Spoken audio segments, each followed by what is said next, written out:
Assalamualaikum warahmatullahi wabarakatuh. Berjumpa lagi bersama saya Rahmatul Aziza yang akan menyampaikan berita-berita teraktual dan terpercaya seputar Kabupaten Seruyan. Edisi Jumat 6 Mei 2022 yang kami rangkum dalam Seruyan Sepekan.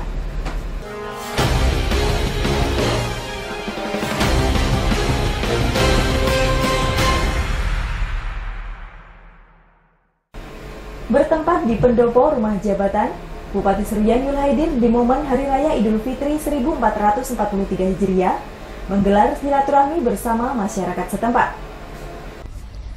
Ratusan bahkan ribuan masyarakat antusias untuk berkunjung dan saling bersilaturahmi di momen Lebaran tersebut.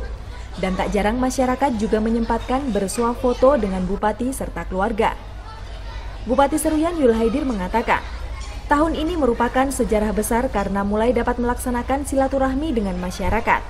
Mengingat 2 tahun yang silam kegiatan tersebut tidak dapat dilaksanakan untuk menghindari penyebaran COVID-19. Bupati menambahkan, sebagai langkah antisipasi kegiatan silaturahmi yang digelar tetap mematuhi protokol kesehatan, agar kasus COVID-19 dapat segera berakhir dan tahun depan bisa kembali menggelar agenda tersebut. Sementara itu, di kediaman Wakil Bupati Seruyan Hajah Iswanti, juga terlihat masyarakat berbondong-bondong untuk melakukan silaturahmi. Menurutnya, pada perayaan Idul Fitri tahun ini memang sangat terasa hari kemenangannya. Hal tersebut terjadi semenjak adanya kelonggaran dari pemerintah untuk melakukan aktivitas, sehingga masyarakat dapat lebih antusias untuk menyambutnya. Tim Liputan Seruyan TV.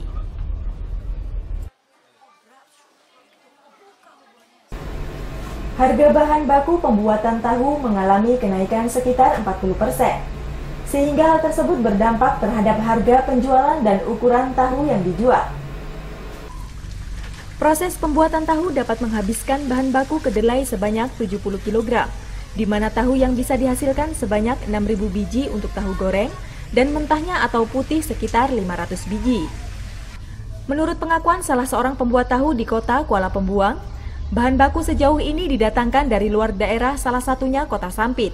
Dan saat ini bahan baku mengalami kenaikan yang cukup signifikan hingga 40%, sehingga para pedagang harus memperkecil ukuran tahu agar tetap meraih keuntungan. Sebelumnya harga bahan baku hanya sekitar Rp380.000 per kilogram, dan kini menjadi Rp660.000 per kilogram. Tentunya hal tersebut sangat memberatkan bagi para produsen tahu, terlebih saat ini harga minyak goreng juga mengalami kenaikan yang signifikan. Ada mulai dari awal tahun naik itu drastis naik, apalagi ya mulai awal tahun itu kenaikannya mungkin sampai 40%. Bukan 40% dari harga dasar tuh yang selayaknya, tapi kami naikkan juga harga tahunya, bentuk tahunya kami lebih diperkecil kayak biasanya ini. Disebutkannya harga tahu mentah dijual Rp600 per biji dan tahu goreng Rp350 per bijinya. Adapun omset yang mampu didapatkan sekitar Rp2 juta per harinya. Tim Liputan Seruyan TV. Pesanan kue lebaran meningkat signifikan pada perayaan Idul Fitri 1443 Hijriah tahun ini. Hal tersebut terlihat dari omset penjualan yang lebih dari puluhan juta rupiah. Momen lebaran menjadi keberkahan tersendiri bagi para pembuat kue di kota Kuala Pembuang, dikarenakan pesanan lebih meningkat dari lebaran sebelumnya. Pesanan masyarakat pada lebaran kali ini bervariasi, mulai dari nastar, bunga mawar, bolu pisang, coklat, apam kik, dan sejumlah jenis kue lainnya. Menurut salah seorang pembuat kue di Kuala Pembuang, pada lebaran ini pesanan kue lapis Surabaya yang mengalami peningkatan signifikan. Kurang lebih ada sebanyak 400 biji pesanan yang sudah masuk. Kue mawar sama nastar yang paling meningkat, Pak? Ya, kalaunya sekarang yang ininya lapis Surabaya. Lapis Surabaya sama apam kik. Alhamdulillah kalau lapis Surabayanya sekitar 400-an lebih. Alhamdulillah orderan. Oh, dalam sehari itu, Kak? Atau dalam seminggu terakhir ini, Kak? Iya, 400 Minggu lebih. terakhir ini Kak. Itu pembelinya dari sini aja Kak atau ada ke sampai Kalau luar daerah? kue kering, Pangkalambun, Hanau sama Pembuang Hulu, Pembuang Hulu. Palangkaraya. Kalau yang paling banyak Pembuang Hulu. Susilawati menambahkan, omset yang mampu diraih dalam menjual kue sekitar 28 juta rupiah untuk tahun lalu. Dan kemungkinan besar di tahun ini akan lebih banyak terlebih pandemi COVID-19 yang sudah berkurang. Tim Liputan Seruyan TV. Kalangan Dewan Perwakilan Rakyat Daerah Kabupaten Seruyan menghimbau sekaligus mengingatkan bagi warga masyarakat yang melaksanakan mudik agar selalu waspada terhadap keamanan rumah yang ditinggalkan. Momen Lebaran Hari Raya Idul Fitri 1443 Hijriah banyak masyarakat yang melaksanakan mudik. Terlebih pemerintah telah memperbolehkan dan memberikan kelonggaran untuk mudik pada Lebaran kali ini. Ketua Dewan Perwakilan Rakyat Daerah Kabupaten Seruyan, Zuli Eko Prasetyo mengatakan, untuk rumah yang ditinggalkan mudik agar tetap diperhatikan, minimal mengunci semua pintu rumah dan tidak membiarkan barang yang mudah terbakar dengan sembarangan, agar di saat pulang rumah tetap aman dan tidak terjadi sesuatu yang berakibat fatal. Menurutnya, pada saat ditinggalkan mudik, rumah sangat rawan menjadi incaran para oknum nakal, seperti melakukan pencurian dan mengambil barang berharga yang sedang ditinggalkan, sehingga juga sangat penting untuk meminta tolong kepada tetangga sekitar saat rumah ditinggal mudik. Diharapkan hal ini menjadi perhatian bagi warga masyarakat yang sedang mudik, sehingga saat mudik tetap berjalan aman dan lancar, serta kembali ke rumah dengan tetap nyaman. Tim Liputan Seruyan TV. Dewan Perwakilan Rakyat Daerah Kabupaten Seruyan meminta instansi terkait untuk meningkatkan fasilitas penunjang objek wisata Pantai Sungai Bakau. Hal tersebut sebagai upaya untuk meningkatkan kunjungan wisatawan. Pantai Sungai Bakau menjadi destinasi wisata yang sering dikunjungi oleh masyarakat, mulai dari wisatawan lokal sampai dengan wisatawan dari luar daerah. Wakil Ketua 1 Dewan Perwakilan Rakyat Daerah Kabupaten Seruyan, Bambang Yantoko mengatakan, dalam upaya meningkatkan daya tarik pengunjung untuk berlibur ke objek wisata khususnya Pantai Sungai Bakau, instansi terkait perlu melakukan pembenahan pada sektor pariwisata seperti fasilitas penunjang, dikarenakan saat ini fasilitas di Pantai Sungai Bakau masih kurang dan perlu penambahan. Menurutnya, salah satu fasilitas yang perlu perbaikan adalah kolam renang yang saat ini kondisinya rusak berat. Terlebih dari awal pembangunan tidak pernah beroperasional dan terkesan tidak terawat, sehingga hanya menjadi pajangan dan tidak bisa digunakan sebagaimana mestinya. Diharapkan, hal ini dapat menjadi atensi pemerintah daerah agar wisata tersebut dapat lebih maju dan berkembang, yang tentunya juga akan berdampak positif terhadap penerimaan pendapatan asli daerah dan termasuk perekonomian warga sekitar.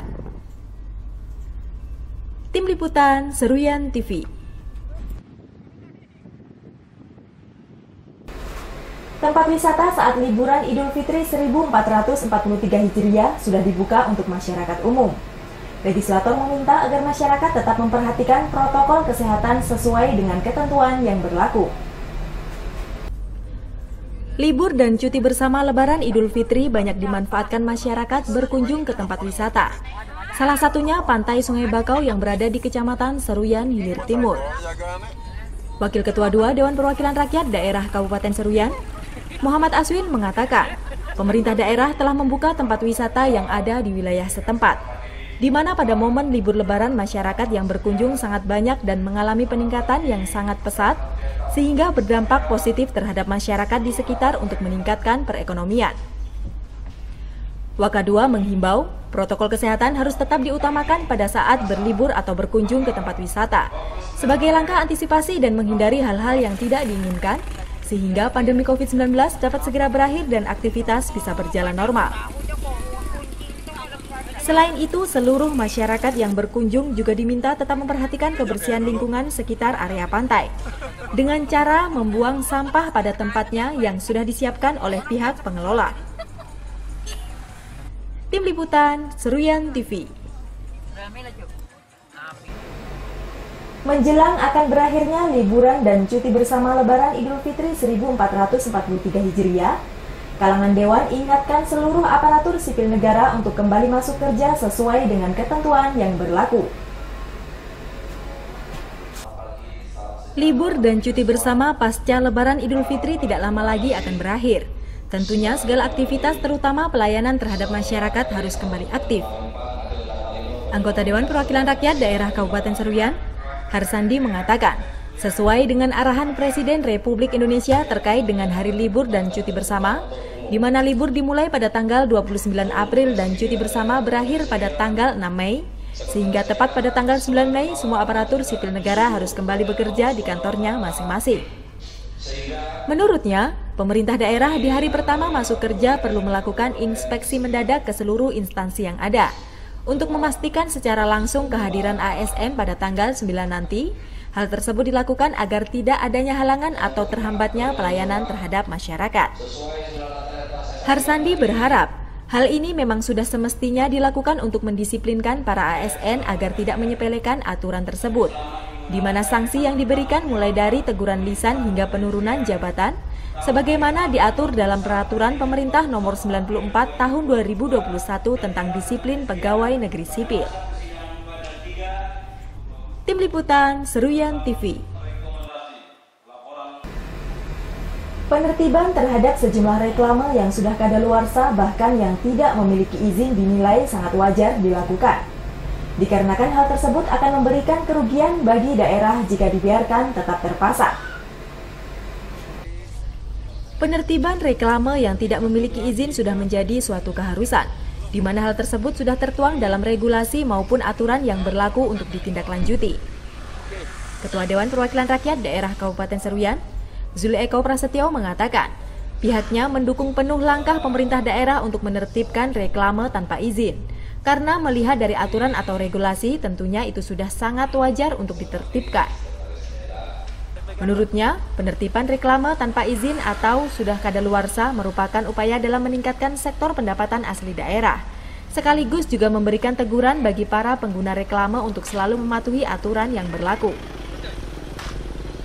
Diharapkan kedepannya pemerintah daerah dapat menginventarisir terhadap pemasangan reklame yang tanpa izin di wilayah setempat, sehingga ada ketegasan yang dapat dilakukan bagi pengguna yang tidak mematuhi aturan.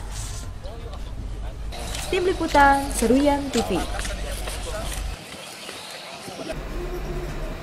Demikian berita yang kami sampaikan kali ini.